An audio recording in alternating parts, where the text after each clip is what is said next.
Parce que vous vous retrouvez dans la vallée de l'ombre de la mort, vous ne devez pas avoir peur parce que Dieu est avec vous et ça prendra peut-être un peu de temps pour arriver, mais il n'y a pas moyen que Dieu ne vienne pas pour vous délivrer au bon moment si vous n'abandonnez pas. Pour être guidé sur le chemin de la justice et pour grandir,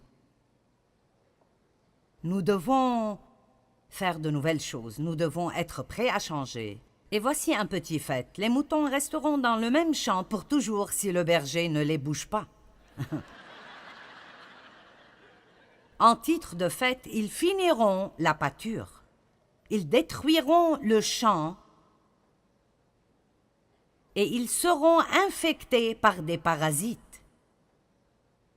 Ils ont besoin d'être bougés régulièrement pour être en bonne santé. Deutéronome 1:6. Ainsi dit le Seigneur, vous avez demeuré assez longtemps sur cette montagne.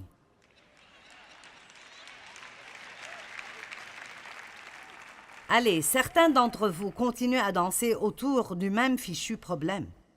Vous avez eu la même mauvaise attitude pendant les dernières 20 années. Vous avez été énervé contre la même personne pendant ces 5 dernières années. Vous avez le même poids sur les épaules depuis que vous aviez 20 ans. Et c'est le moment de dépasser cela. Oui, vous êtes rendu juste avec Dieu à travers votre foi en Christ, mais maintenant c'est le moment de briller un peu plus fort. Le chemin du juste brille toujours plus et plus. Puis-je vous dire quelque chose? Jésus est l'espoir du monde, mais les gens ne verront pas Jésus s'ils ne le voient pas à travers son peuple. Quoique Dieu est pour vous, n'importe quel voisinage, ou quel travail, ou quelle école, ou quelle église, vous êtes placés stratégiquement par Dieu pour un but. Et votre but est de briller. Allez! Eh bien, je ne sais pas ce que Dieu veut que je fasse. Je ne sais pas quel est mon appel. Brillez! Allez au travail et souriez. Et quand les gens vous demandent pourquoi vous êtes si heureux tout le temps, dites-leur « Parce que je connais Jésus, j'ai toujours de l'espérance. Mes circonstances ne sont pas toujours ce que je veux qu'elles soient, mais il est mon aide. »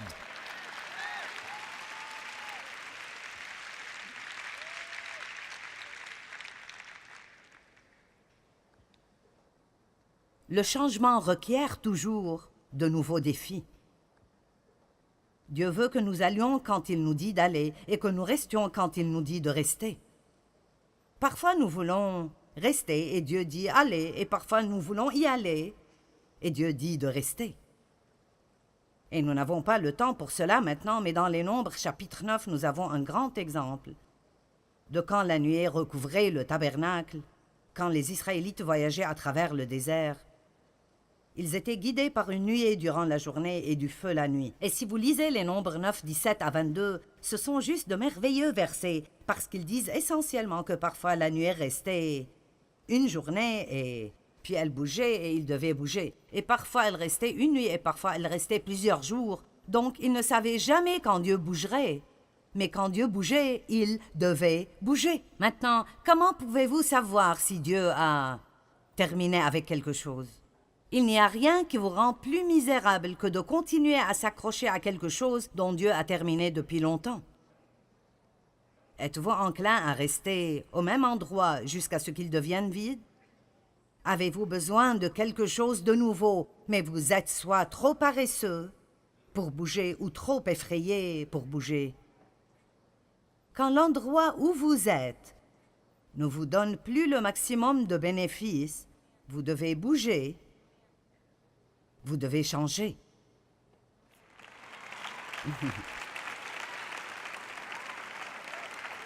Vous savez quoi? J'espère que mon programme télévisé, mon enseignement et mes livres vous aideront pour toujours. Mais vous savez quoi?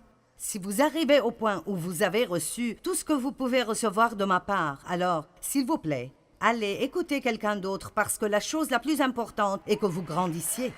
Et vous savez, des personnes différentes obtiennent des choses différentes de personnes différentes.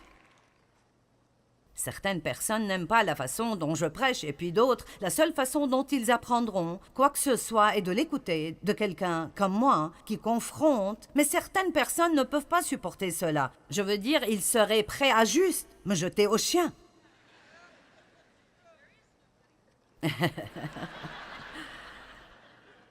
Avez-vous déjà eu un travail pendant des années qui est juste un trou? Avez-vous besoin d'une nouvelle pâture? Êtes-vous dans une église où vous ne grandissez plus spirituellement?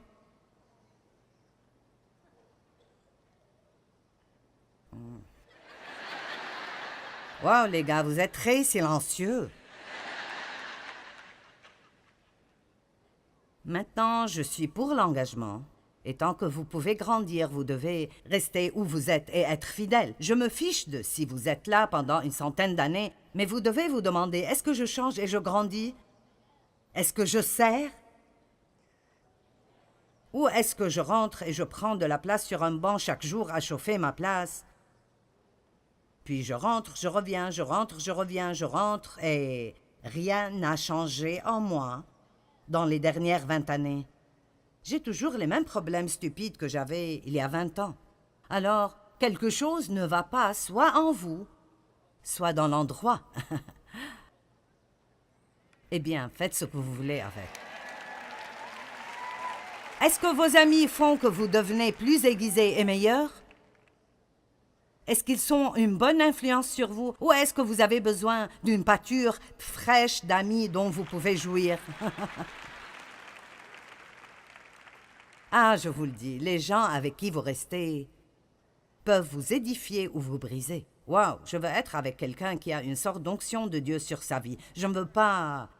Mon Dieu, éloigne-moi d'un guignard, d'un marmonneur, d'une commère, de quelqu'un qui ne fait que trouver les fautes de tout le monde.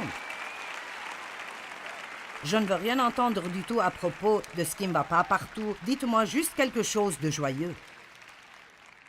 Le chemin du juste, je crois, est d'être au bon endroit, au bon moment, à faire la bonne chose. Donc voici l'essentiel. Je peux être en train de faire la bonne chose, mais si je la fais au mauvais endroit, ça devient la mauvaise chose pour moi. Je travaillais dans une église pendant 5 ans, et c'est là que mon ministère public a commencé. C'était 5 années merveilleuses et aussi des années de croissance qui m'ont fait vraiment mal. J'ai appris beaucoup à propos de comment me soumettre à l'autorité et beaucoup de choses. Mais Dieu a commencé à me dire qu'il en avait terminé avec moi là-bas. Et ça fait vraiment mal quand Dieu termine et vous n'avez pas encore fini. Et alors, je ne suis pas partie. J'ai ressenti que Dieu voulait que je sorte et que je commence mon propre ministère. Ce n'est pas que j'essayais d'être une femme rebelle, j'ai juste vraiment ressenti que Dieu voulait que j'aie une plateforme plus grande que celle que j'aurais pu avoir si j'étais restée là-bas, parce que je travaillais pour quelqu'un d'autre et j'avais besoin de l'aider à accomplir sa vision. Et j'ai eu beaucoup de confirmations, mais je ne bougeais pas. Je ne voulais blesser personne, ni que les gens pensent que j'étais rebelle. Je ne voulais pas qu'ils pensent que j'étais arrogante, ni échouer et me couvrir de ridicule. Il y avait toutes sortes de raisons, et une nuit j'étais assise au premier rang, sur la deuxième chaise en comptant de l'allée, où je m'asseyais chaque dimanche matin pendant 2 réunions, et chaque mardi soir parce que je faisais partie du groupe de leadership, et Dieu m'a appelé fortement. J'ai entendu très fortement à l'intérieur, « Qu'est-ce que tu fais ici? » Eh bien, je vais à l'église. C'est ce que je fais. Et la chose suivante que j'ai ressentie dans mon cœur était, « Je n'ai plus besoin de toi ici. J'ai besoin de toi autre part maintenant. Ça ne se rapporte pas à être là où je voudrais être pour mon propre bénéfice. Je dois être là où Dieu peut m'utiliser le plus possible. »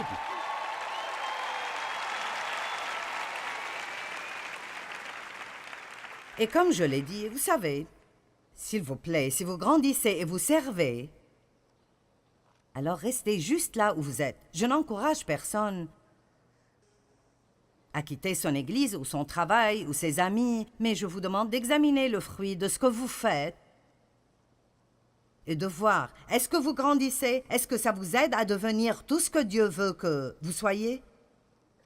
Et si vous avez besoin de quitter, vous n'avez pas à le faire d'une façon vilaine et méchante. Je suis toujours amie avec le pasteur à l'église que j'ai quitté il y a près de 25 ans. Il y a une bonne façon de faire les choses et une mauvaise façon de faire les choses. Mais vous savez quoi? Si j'étais restée pour toutes les mauvaises raisons, je ne serais pas en train de faire ce que je fais maintenant. Je n'atteindrai pas les gens partout dans le monde. Mais je vous le dis juste, si Dieu essaie de vous donner une poussée sainte, alors vous devez suivre la direction du Saint-Esprit. Et parfois, pas tout le monde aime cela quand vous le faites. Mais vous serez très désolé si vous pensiez à la fin de votre vie. Je me demande ce qui se serait passé si seulement...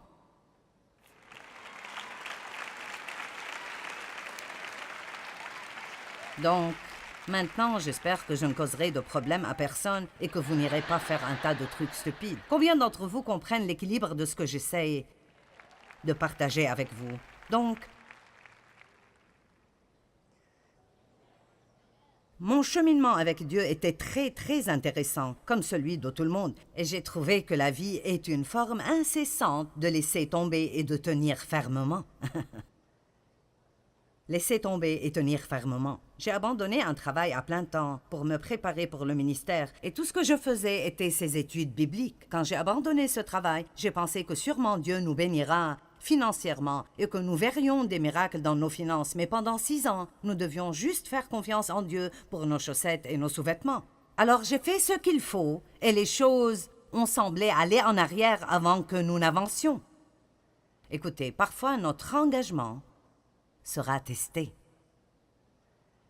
Nous abandonnons notre enfance et nous devenons adolescents, puis nous devenons adultes. Nous abandonnons des amis et nous allons à l'université. Nous abandonnons ces amis et nous obtenons un travail. Nous nous marions, nous laissons nos parents, nous avons des enfants, nous laissons tomber notre liberté.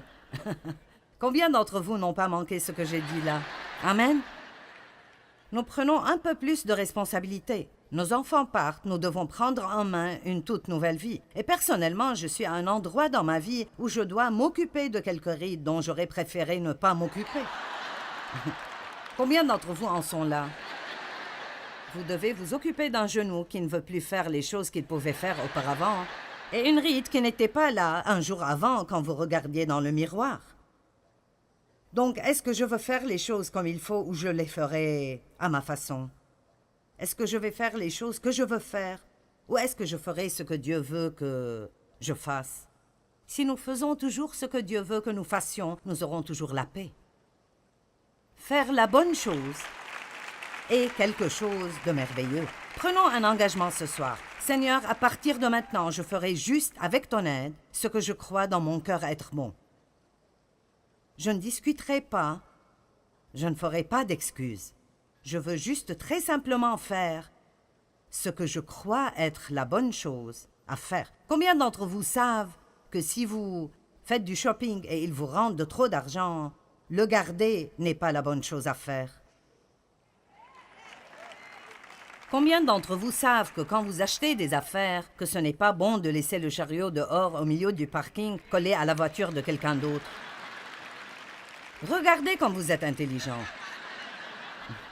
Combien d'entre vous savent que ce n'est pas bien de s'asseoir au travail et de jouer sur l'Internet quand votre patron ne regarde pas?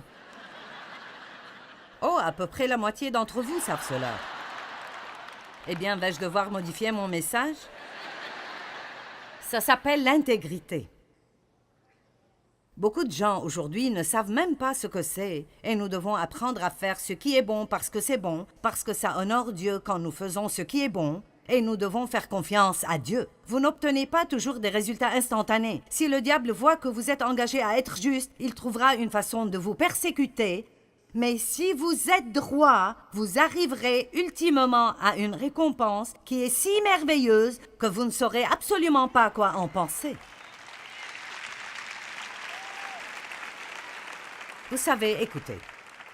Je regarde toutes les choses difficiles que j'ai traversées et les amis que j'ai perdus, et quand on m'a demandé de quitter mon église et quand on s'est moqué de moi. Et c'était juste, c'était si blessant. Mais vous savez quoi? Dieu est fidèle. Et je vous dis quoi? Je suis toujours là et je peux aider les gens et j'ai une vie heureuse maintenant. Je veux dire, j'ai 71 ans et je parcours le monde entier.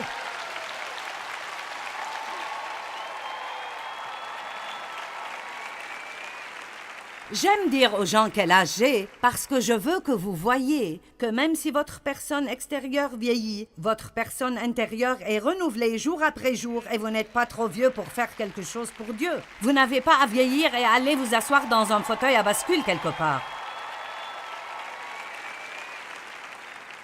J'ai besoin de plus de repos qu'avant et j'utilise la sagesse, mais l'essentiel est que plus vous servez Dieu de tout votre cœur et vous essayez de vraiment faire ce qui est bon parce que c'est bon, plus vous verrez des bénéfices dans vos vies de différentes façons. Savez-vous combien c'est affreux de toujours d'avoir cette sensation gênante que vous ne faites pas ce que vous devriez faire, mais vous continuez de faire ce que vous ne devriez pas faire? Je veux dire, ça aspire la vie hors de vous. C'est merveilleux de savoir que vous faites la bonne chose. Vous savez, Shadrach, Meshach et Abednego sont un bon exemple de personnes qui ont fait la bonne chose et ça paraissait devenir amer. Je veux dire, ils ont décidé qu'ils préféreraient aller dans la fournaise ardente plutôt que de se prosterner devant un roi méchant. Et alors, ils ont fait le bon choix. Ils sont allés dans la fournaise et leur récompense était que le roi a chauffé la fournaise 7 fois plus. Mais devinez quoi, si vous lisez dans le livre de Daniel, c'est une histoire merveilleuse si vous n'êtes pas familier avec. Quand le roi a regardé dans la fournaise et a vu le feu et a vu les flammes, il a dit « Attendez, 3 hommes sont allés dans la fournaise et je vois un 4e homme là-dedans. »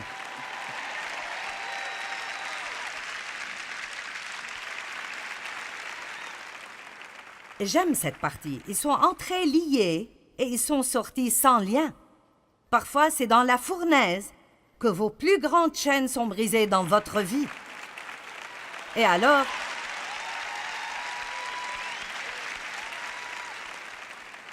c'est dans ces moments où j'ai perdu tous mes amis et où personne ne voulait rien avoir avec moi que j'ai vraiment pu connaître Dieu.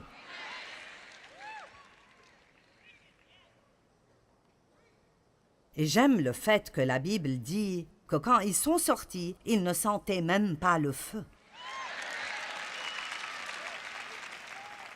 Il me conduit sur le droit chemin, et si je devais traverser la vallée de l'ombre de la mort, je ne craindrai aucun mal, car tu es auprès de moi. Juste parce que je fais la bonne chose ne veut pas dire que je n'aurai pas de difficultés. Et ce n'est pas quelque chose à propos de quoi je dois me plaindre. Ce n'est pas quelque chose où j'ai besoin de rappeler Dieu combien je suis bonne et comment je ne comprends pas pourquoi ceci arrive avec moi. Pourquoi moi? Pourquoi moi? Pourquoi moi? Eh bien, pourquoi pas moi? Si je fais confiance en Dieu, je peux lui faire confiance dans la vallée, comme je peux lui faire confiance sur les sommets de montagne. Et je peux avoir confiance que Dieu a quelque chose de bon pour moi, même si ça arrive dans la fournaise. Joseph a pris la bonne décision quand la femme de Potiphar a essayé de le séduire. Il a dit non pour maintenir son standard moral. J'aimerais voir plus de cela aujourd'hui. Vous ne voulez pas que j'en parle, n'est-ce pas? Wow! Et il a dit, non, je ne serai pas impliqué sexuellement avec toi. Pourquoi? Parce que ce n'était pas bien. Il l'a fait pour honorer Dieu. Fin de la conversation. Alors, elle a menti à son propos. Elle a dit qu'il a essayé de l'attaquer. Potiphar l'a cru. Et Joseph est allé en prison pendant 13 ans pour quelque chose qu'il n'a pas fait. Il a fait la bonne chose et a passé 13 ans en prison. Mais ces années derrière les barreaux sont la période où Dieu l'a forgé pour être un homme qu'il pouvait utiliser. Et il est allé de la fosse au palais et a fini par être le 2e homme gouvernant dans tout le pays.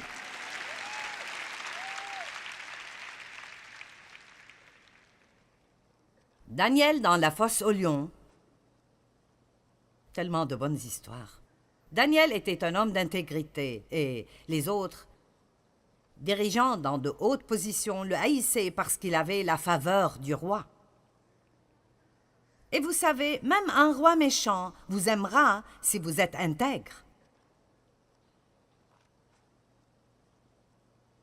Et alors, il savait que la seule façon dont il pouvait piéger Daniel et le fourrer dans les problèmes, et s'il pouvait faire une sorte de loi impliquant son engagement pieux, qu'il savait qu'il ne briserait jamais parce qu'il honorait Dieu. Alors ils ont fait que le roi accepte cette loi, que pendant 30 jours, quiconque demande quoi que ce soit à une autre personne ou un autre dieu ou roi autre que ce roi devra être jeté dans la fosse aux lions. Eh bien, Daniel avait l'habitude de prier 3 fois par jour avec la fenêtre ouverte, et il a continué à prier 3 fois par jour avec la fenêtre ouverte. J'aime le fait que la Bible dit avec la fenêtre ouverte. Il n'a pas dit je vais prier en secret pour ne pas être attrapé. Et évidemment, il a été mis dans la fosse aux lions, et le roi était plus gêné à ce propos que lui. Et le roi est resté réveillé toute la nuit. Quand vous faites la mauvaise chose, vous ne pouvez pas dormir. Il n'y a pas de preuve biblique que Daniel a dormi toute la nuit dans la fosse aux lions, mais j'ai vu des illustrations de lui en train de dormir alors qu'il était là-dedans, avec tous les lions tout autour de lui. Et quand le roi a regardé le lendemain et a vu qu'il était toujours vivant, il est devenu si excité. « Oh, ton Dieu t'a sauvé !» Et il a dit, « Mon Dieu est venu et a fermé la gueule des lions et m'a délivré. » Et voici l'essentiel. Vous faites ce qui est bon, vous êtes punis à cause de cela, mais Dieu viendra et fermera la gueule des lions. Il viendra et vous délivrera. Je ne sais pas où vous êtes dans la vie maintenant, ou à quel genre de décision morale vous faites face, quel genre de décision vous prenez à propos des compromis que vous devrez peut-être faire pour garder votre travail et vos amis. Juste parce que vous vous retrouvez dans la vallée de l'ombre de la mort, vous ne devez pas avoir peur parce que Dieu est avec vous et ça prendra peut-être un peu de temps pour arriver, mais il n'y a pas moyen que Dieu ne vienne pas pour vous délivrer au bon moment si vous n'abandonnez pas.